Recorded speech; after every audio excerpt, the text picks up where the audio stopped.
El programa de resultados electorales preliminares en Colima finalmente cerró con un final de fotografía. Le dio una ventaja de menos de medio punto porcentual al candidato del PRI, José Ignacio Peralta, sobre el panista Jorge Luis Preciados. Allá está Jesús Barba. Cuéntanos, Jesús, buenos días.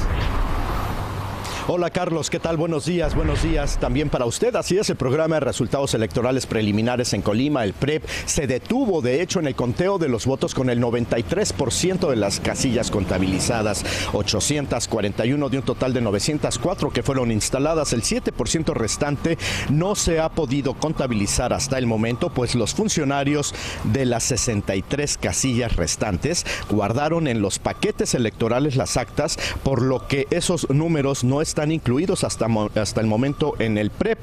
Estos son los resultados hasta el momento, Carlos, amigos del auditorio. La coalición PRI Nueva Alianza Partido Verde Ecologista, encabezada por José Ignacio Peralta, obtiene el primer lugar con el 40.01% de los votos, pero con una diferencia menor al medio punto porcentual se ubica en segundo lugar Jorge Luis Preciado del PAN con 39.6%. Movimiento Ciudadano obtiene el 11.83%, el PRD 1.98%, el Partido del Trabajo 1.76%, Morena 1.26%, Encuentro Social 0.83%, Partido Humanista 0.62%. Quiero comentarles que de acuerdo a estos resultados preliminares y que aún no son definitivos debido a que falta la contabilización de estas 63 casillas, pues el Partido del Trabajo, Encuentro Social y el Partido Humanista estarían en riesgo de perder el registro aquí en Colima. Y por otro lado, quiero comentarles que el candidato del PRI, José Ignacio Peralta, invitó a su rival Jorge Luis Preciado del PAN a que se reúnan esta mañana a las 11 aquí en el Instituto Estatal Electoral de Colima, en donde nos encontramos con actas en mano y con notario público para definir el resultado de esta elección debido a esta situación de las 63 casillas que no han sido contabilizadas. Mientras tanto, pues los panistas están convocando hoy a una marcha a las 5:30 de la tarde de este martes de la Piedra Lisa a estas instalaciones del Instituto Electoral. La llaman Marcha por la Defensa del Triunfo. Por último, solo quiero comentarles, Carlos, que este estado siempre ha sido priista, nunca ha habido alternancia en cuanto a la gubernatura. Durante 86 años el PRI ha gobernado la entidad. Carlos. Muchísimas gracias y estamos al tanto, Jesús. El presidente Enrique Peña Nieto felicitó a los candidatos ganadores de las 9 gubernaturas en las elecciones del domingo. En una llamada telefónica a cada uno, el mandatario les deseó éxito en la responsabilidad que asumirán y les reiteró su disposición a trabajar con ellos sin distinción partidista para impulsar el desarrollo estatal y regional, fomentar la creación de empleos y brindar seguridad a las familias. El presidente habló con Carlos Mendoza de Baja California Sur, Alejandro Moreno de Campeche, José Ignacio Peralta de Colima, Héctor Astudillo de Guerrero, Silvano Aureoles de Michoacán, Jaime Rodríguez, el Bronco de Nuevo León, Francisco Domínguez de Querétaro, Juan Manuel Carreras de San Luis Potosí y Claudia Pavlovich de Sonora. Eduardo Sánchez, el vocero del presidente, habló del triunfo de aspirantes independientes, aspirantes sin partido, en estas elecciones. Sostuvo que las candidaturas como la del Bronco se deben a la reforma política que impulsó el presidente Peña Nieto. Rechazó que signifiquen el hartazgo de los votantes por los partidos o por el gobierno federal. Así nos lo dijo en la entrevista para Contraportada de Radio Fórmula anoche. Ahí está otra vez una muestra de que las reformas están funcionando, que las reformas están en acción, la reforma electoral, la reforma política, que también forma parte de este gran paquete de reformas, contemplar por primera vez la participación de candidatos independientes, y creo que es una gran noticia haber visto por un lado a un candidato a gobernador y por el otro a un candidato a diputado independiente que pues acreditan que esta reforma política no es letra muerta y que, insisto, este vigor democrático que se vive en México es una realidad. Ya que hablamos del Bronco, le informo que el gobernador de Nuevo León, el priista Rodrigo Medina, reconoció el triunfo del candidato independiente Jaime Rodríguez. Señaló que están preparados para el proceso de transición de la administración estatal. Medina afirmó que no teme ser investigado porque sostuvo su patrimonio y el de su familia tienen origen lícito. Esto luego de la advertencia del Bronco que hizo ayer aquí en Primero Noticias. Aseguró que meterá a la cárcel a Medina si se comprueba que robó durante su mandato. La misión de observadores electorales de la Organización de Estados Americanos, la OEA, destacó que las elecciones en México fueron en paz y tranquilidad. La delegación estuvo encabezada por la expresidenta de Costa Rica, Laura Chinchilla, y calificó de abierto y competitivo el proceso. Hubo un mayor número de partidos políticos como parte de esta contienda y se abrió además por primera vez en el sistema electoral mexicano la posibilidad de que participaran candidatos independientes. PRD y Morena pelean codo a codo algunas delegaciones y la mayoría en la Asamblea Legislativa del DF. Fernando Mora nos tiene todos los resultados desde el Instituto Electoral de la Ciudad de México. Fernando, ¿cómo te va? Carlos, ¿cómo estás? Gusto en saludarte, muy buenos días. Pues así es, ayer a las 6 de la tarde cerró ya el programa de resultados electorales preliminares, el PREP, que instaló el Instituto Electoral del Distrito Federal con el 99.13 de las actas computadas. El PREP señala en este resultado de 99.13% que el PRD obtuvo 5 jefaturas delegacionales, el Movimiento Regeneración Nacional, Morena 5, el PRI 3 y el PAN 2. El PRD encabezaría Coyoacán, Iztacalco, Iztapalapa, Álvaro Obregón y Venustiano Carranza, mientras que Morena tendría Azcapotzalco, Cuauhtémoc, Tláhuac, Tlalpan y Xochimilco.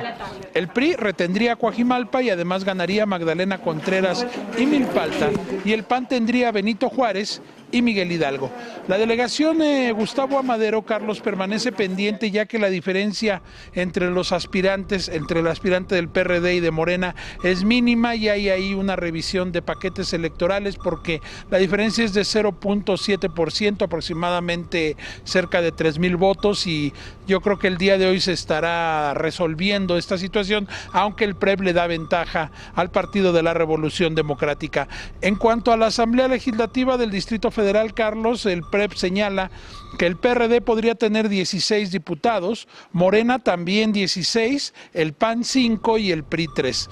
El cómputo final de la elección de jefes delegacionales en los 40 consejos distritales de la Ciudad de México se realizará mañana miércoles, y tendremos entonces ya resultados oficiales. Para el día de hoy, a la 1 de la tarde, está convocado el Consejo General del Instituto Electoral del Distrito Federal para analizar la elección a diputados en la Asamblea Legislativa.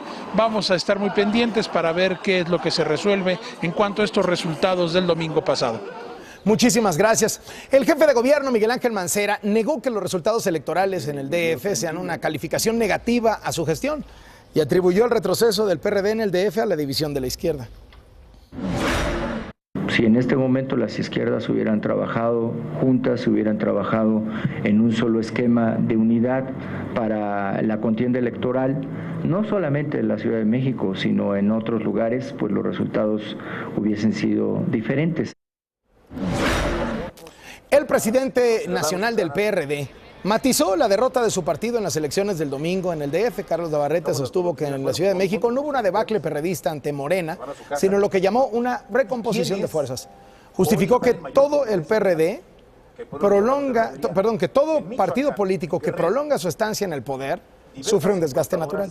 Y destacó que la Ciudad de México tiene ahora una característica muy propia porque sigue siendo progresista y de izquierda. El expresidente Felipe Calderón denunció el homicidio de un panista en el Estado de México. A través de su cuenta de Twitter, el exmandatario dijo que Romualdo Mondragón, candidato panista en el municipio de Villa Victoria, Estado de México, fue asesinado en su casa presuntamente por policías municipales. Rectificó después, puso Romualdo Mondragón, asesinado en Villa Victoria, era directivo del partido y colaborador del candidato Hugo Vilchis. Esto es un repaso de lo que nos dejó la jornada electoral del domingo. Sorpresas con triunfos de candidatos independientes, modificación del mapa político del país, votos de castigo, mire.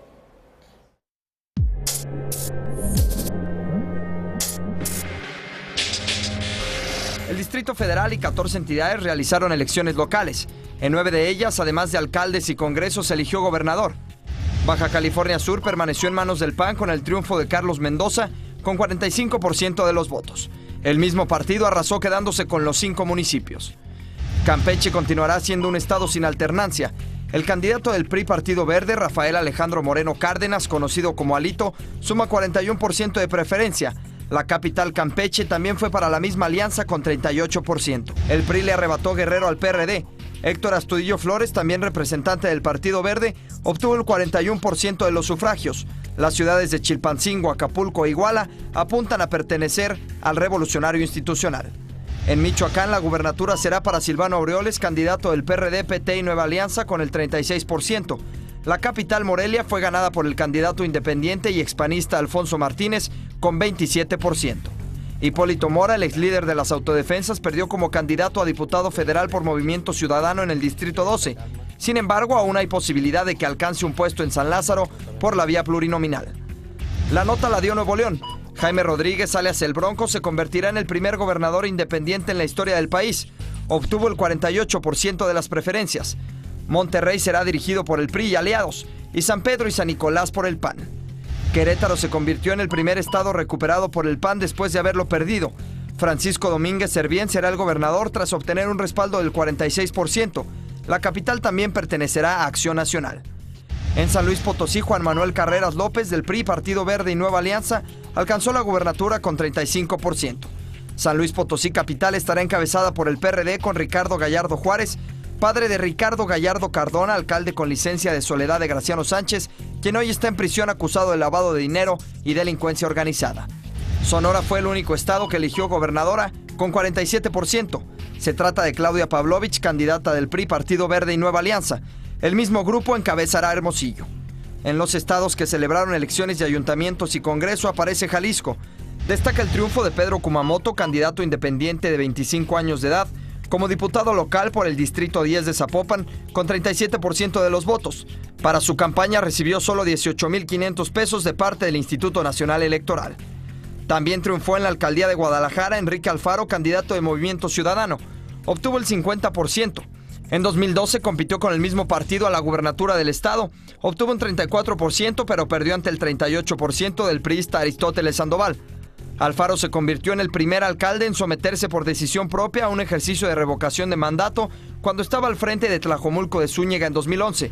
El resultado fue un 95% de aprobación. Guanajuato capital estará al mando del PRI. León será para el PAN, al igual que Celaya. En el Estado de México, el PRI tendrá 77 municipios en los que destacan Toluca, Ecatepec y Valle de Bravo. El PAN 20, entre ellos Naucalpan y Huixquilucan, y el PRD 19, el principal Nezahualcóyotl. En Tabasco, el municipio de Centro, donde se ubica Villahermosa, apunta a quedar en manos del PRD. Por último, en las elecciones de diputados federales, destaca el triunfo del expanista y ahora independiente Manuel Cloutier Carrillo en el Distrito 5 de Sinaloa. Obtuvo una cómoda ventaja del 42% de los votos. Claudio Ochoa Huerta, Noticieros Televisa. Luego de la polémica por su lugar de residencia, Xóchitl Gálvez ganó la jefatura delegacional de Miguel Hidalgo. ¿Y de qué forma? Según el programa de resultados preliminares, la candidata del PAN obtuvo 45,909 votos, 4,000 más que el abanderado de PRD, PT y Nueva Alianza, David Razú, que formaba parte del gobierno de la delegación anterior, que fue en muchos espacios criticado por corrupción, tanto de él como de quien era el delegado Víctor Hugo Romo. A falta de los resultados oficiales, Gálvez Ruiz reconoció que su virtual victoria le duele al PRD y se comprometió a trabajar por la población de esa delegación en coordinación con el jefe de gobierno, Miguel Mancera. Otro de los populares personajes que participó en esas elecciones fue Guillermo Cienfuegos, mejor conocido como el Payaso Lagrimita. Se postuló como candidato independiente para la presidencia municipal de Guadalajara. ¿Sabe cuánto obtuvo? El 0.73% de los votos. De acuerdo con los datos del PREP, del Instituto Nacional Electoral, el voto nulo fue superior a lo que lograron 4 partidos en la jornada del domingo. Fíjese, en los comicios para diputados federales, con el 98% de las casillas computadas, el movimiento anulistas, a los votos anulados, registraron 4.88%. El PANAL tuvo 3.74%, Encuentro Social 3.30%, el PT, que está en riesgo de perder el registro, 2.87%, al igual que el Partido Humanista, que alcanzó 2.14%. La ley señala que como mínimo se requiere el 3% del respaldo en las votaciones para mantener el registro. El virtual alcalde de Cuernavaca, Morelos, fue hospitalizado al sur de la Ciudad de México. Arturo Cerda, tú estás ahí, cuéntanos, de Cuauhtémoc Blanco. Exactamente, Carlos, buenos días. Sí, Cuauhtémoc Blanco, que se postuló por el Partido Socialdemócrata allá en Morelos y que ganó o que virtualmente tiene ya la Presidencia Municipal de Cuernavaca, pues está aquí en este hospital al sur de la Ciudad de México, muy cerca del Estadio Azteca, el lugar donde más triunfos y más satisfacciones dio a sus aficionados, y está aquí aparentemente por un mal gastrointestinal desde anoche. No hay información oficial respecto de su estado de salud. Lo que sí nos confirmó el personal del hospital es que está en una suite del 6º piso en la zona de hospitalización. No hay una vigilancia especial. Muy temprano no estaba acompañado, pasó la noche solo, no había familiares, no había personal del partido tampoco acompañándolo. Estamos a la espera de si el hospital va a generar algún reporte oficial respecto de su salud o si la gente del partido saldrá a dar algún comunicado respecto en qué momento podrá abandonar estas instalaciones y saber exactamente por qué fue traído aquí. Gracias, y estamos al tanto, Arturo. Desde la sede del INE, Claudia Flores Barreto. Adelante, Claudia.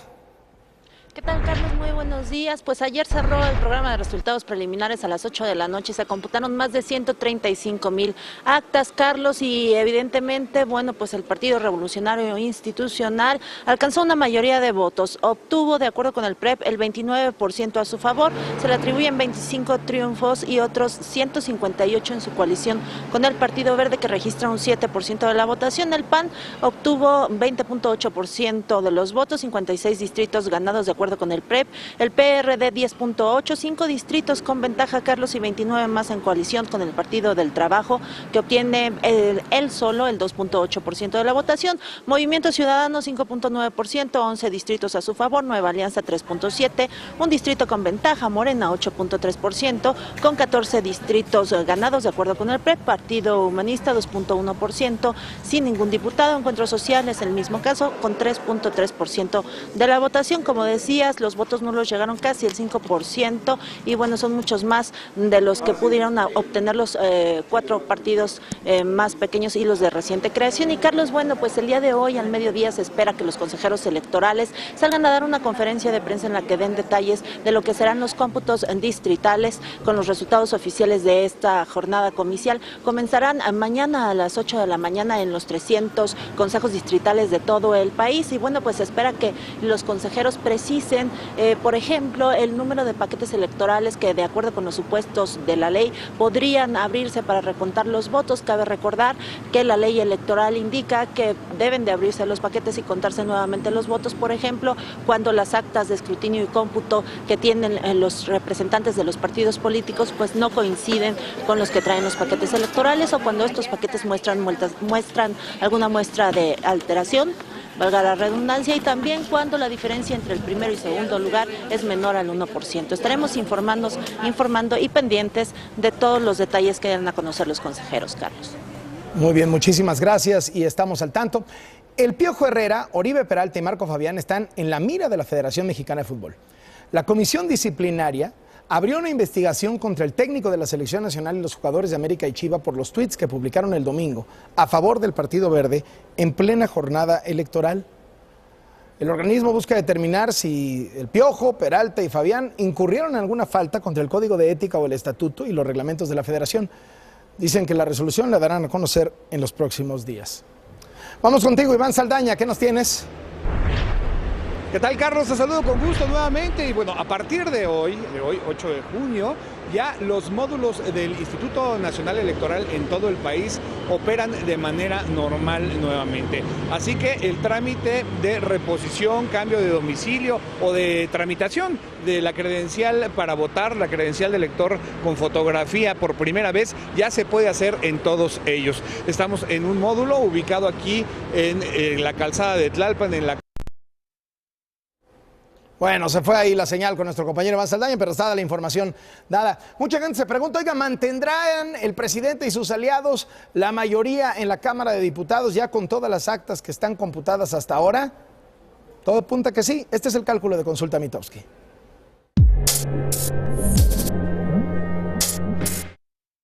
Las elecciones intermedias del domingo pasado resultarán en una nueva composición de la Cámara de Diputados que iniciará sesiones el próximo 1 de septiembre. Con base en los resultados preliminares, Consulta Mitofsky estima que la Cámara de Diputados podría estar integrada de la siguiente manera. El PAN obtendría 110 diputados, 4 diputados menos de los que alcanzó en 2012. El peor resultado que ha obtenido desde 1991 en época de Carlos Salinas de Gortari. La coalición PRI, Partido Verde Ecologista de México, obtendría 246 diputados, 5 más que los registrados en 2012 y cerca del máximo que alcanzaron en la elección de 2009, cuando tuvieron 259 curules. La coalición PRD-PT tendría 62 diputados, lo que significaría 53 diputados menos que en 2012. Para el PRD este sería el peor resultado desde el 2000, cuando tuvo solamente 50 diputados. Morena obtendría 36 diputados, Movimiento Ciudadano 26, el Partido Nueva Alianza 10 diputados, Encuentro Social 9 diputados y habría un diputado independiente. El Partido Humanista no obtendría ningún diputado y se anticipa perdería el registro. Volvemos después de la pausa con este especial. Antonio Chanquín es el actual líder espiritual de los lacandones en Ajá y el último chamán de esa cultura. Sabe que cuando muera, nadie más volverá a invocar a los dioses, pues nadie más sabe hacerlo. Y con eso, los dioses nunca más volverán a bajar a la tierra. Los mayas quedarán desprotegidos. Ese dice será el inicio del fin del mundo. Noticias habla Francisco Domínguez, candidato del PAN, que ganó la elección para gobernador en Querétaro. ¿No teme usted que le puedan votar su elección por exceso de gastos de campaña? No, de ninguna manera, Carlos. Me conocen muy bien los queretanos, Carlos. Vengo de ser presidente de los ganaderos en el estado, diputado federal, alcalde, senador y hoy virtual gobernador.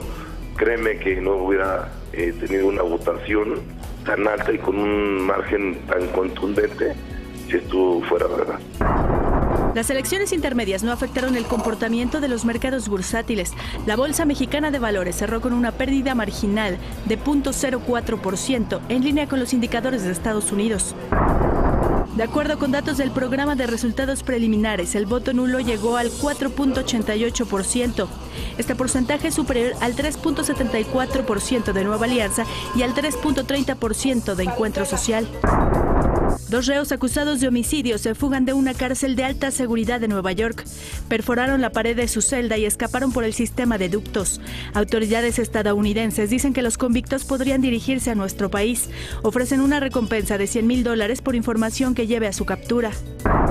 Vamos a ver imagen de satélite, fenómenos importantes en el país, la onda tropical número 4 que se acerca a la península de Yucatán y ahora toda la atención puesta a este fenómeno ciclónico, zona de inestabilidad frente a las costas del Pacífico Sur con 60% de posibilidades de ser el próximo ciclón. En caso de que eso ocurra, llevará el nombre de Carlos, por cierto. Una baja remanente, se trata de Blanca, ya en etapa de disipación. En caso de este fenómeno que, como le digo, puede estar evolucionando, esta sería la trayectoria que llevaría en dirección al norte, lo que lo puede llevar hacia las costas de Guerrero. Hay que estar pendientes de ese fenómeno. Tijuana muy nublado, Mexicali también con algo de nubosidad, tiempo seco para Hermosillo con 37 grados, repito, Blanca ya prácticamente disipada, sí generando algunos nublados en Chihuahua, Durango también con probables lluvias, al igual que Mazatlán, que va a llegar a los 32. Tiempo seco para todo este sector, Monterrey caluroso, al igual que Matamoros, Tampico con 31, condiciones secas también para Saltillo, Zacatecas, San Luis Potosí, 28 grados para hoy. Occidente con la probabilidad de lluvias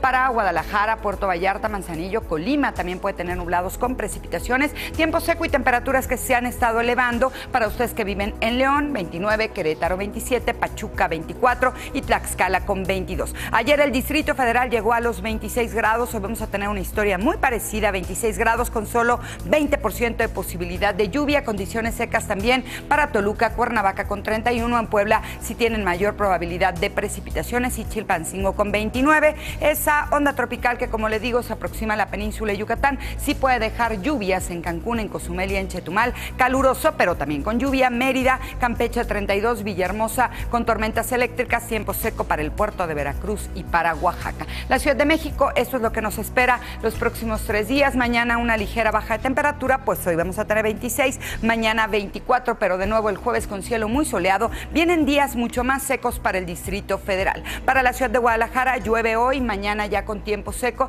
pero de nueva cuenta un jueves y un viernes con lluvias y con tormentas eléctricas. Y en la ciudad de Monterrey va a prevalecer el tiempo seco, temperaturas que irán elevando, pues el viernes se van hasta los 33 grados allá en la ciudad de Monterrey, en el norte. Vamos contigo, Carlos. Muchas gracias, Adriana Balazs, enviada especial de Noticieros Televisa al Paso de Blanca por Baja California Sur. Adelante, Adriana. Hola, ¿qué tal? Muy buenos días, Carlos. Así es, Blanca ha pasado por Baja California Sur. Cada día se degrada un poco más. Ayer el Sistema Meteorológico Nacional dijo que ya se había convertido en depresión tropical. Sin embargo, a su paso provocó lluvias y oleaje. Afortunadamente, Carlos, el paso por aquí, donde estamos en Puerto San Carlos, la gente estaba preparada y no se reportaron ni se ha reportado en el resto de su trayectoria hacia el noroeste del estado ningún efecto colateral, es decir, no ha habido daños materiales ni humanos fuertes, únicamente inundaciones, encharcamientos.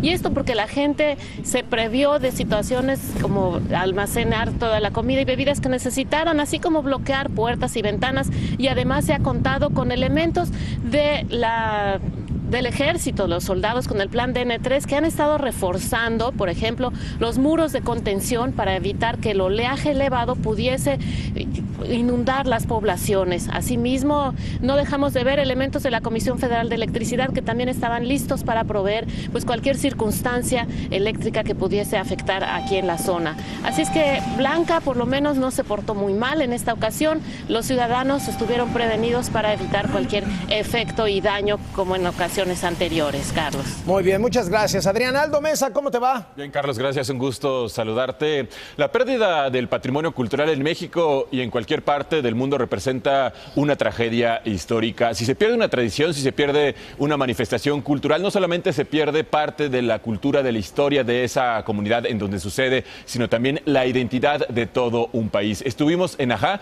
una comunidad lacandona en donde existe el riesgo de perder una de sus principales tradiciones y por ende también el riesgo de que ellos desaparezcan. Nos referimos al rito religioso prehispánico en esta comunidad lacandona y es el último canto de Chanquín. En la selva lacandona sobrevive una plegaria. Antonio Chanquín es el actual líder espiritual de los lacandones en Ajá y el último chamán de esa cultura. Sabe que cuando muera, nadie más volverá a invocar a los dioses, pues nadie más sabe hacerlo. Y con eso, los dioses nunca más volverán a bajar a la tierra. Los mayas quedarán desprotegidos. Ese dice será el inicio del fin del mundo.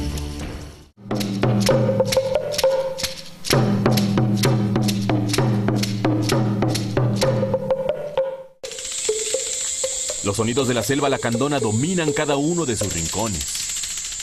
Ahí, en medio del canto de la cigarra, emergen entre túnicas blancas los Hachwinik, u hombres verdaderos. Ser un lacandón, nosotros lo consideramos como hombres verdaderos y vivimos en la naturaleza, en medio ambiente. Y ese entorno, como dice Enrique Lacandón, de 26 años, es como una fortaleza de recursos naturales. Najá significa casa de agua y es una comunidad inmersa en la selva lacandona que está rodeada de lagunas, ríos, cascadas y una enigmática guarida de animales.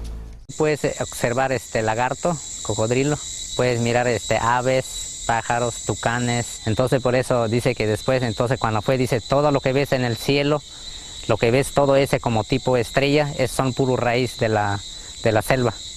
Por eso se ve en la noche, se numbra bastante, es puro raíz. La vida de Cayún se desarrolla en medio de la Laguna Amarilla, donde la leyenda maya dice que su rey es un cocodrilo gigantesco. Cayún junto con Bor, su hermano, son hijos de Chanquín Viejo, el máximo líder espiritual de los lacandones de Najá. Chanquín Viejo significa pequeño sol.